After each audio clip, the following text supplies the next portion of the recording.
मुस्तनिद इलाका, बहुत मशहूर इलाका है। और यहाँ पर आप अंदाज़ा लगाएं कि जुल्म का ये हाल है कि 14.5-15 घंटे की लोड शेडिंग हो रही है और रात में गैर रानी लोड शेडिंग उसके अलावा भी हो रही है 2 घंटे की। तो ये पब्लिक यहाँ पर मौजूद है, ये तो हमारी माएँ बहनें देखो वहाँ बैठी हुई हैं, और कितनी औरतें जो हमारी जो बीमार हैं। तो हाल ये है कि पहले 8 घंटे हुई, 10 घंटे हुई, 12, अब 14 घंटे। कहाँ जाएगी इस गर्मी में पब्लिक?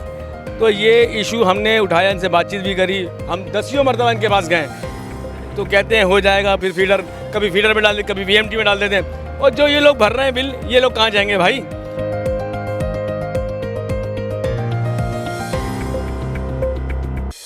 हम लोग बेजार हो चुके हैं, इन लोगों ने हमारी जिंदगियों से हमें बेजार कर दिया। और कोई बात नहीं, हमारे यहाँ आधा घंटा लाइट आती है 11:30 बजे, अगेन 12 बजे चली जाती है 2 बजे तक के लिए, फिर सुबह 6 बजे गायब। आप बताएं हमारी नींदें कब पूरी होंगी, किस तरीके से हम लोग सोएंगे? हमारे बच्चे स्कूल जाने वाले हैं भाई, हम लोग नफसियाती हो जाएंगे।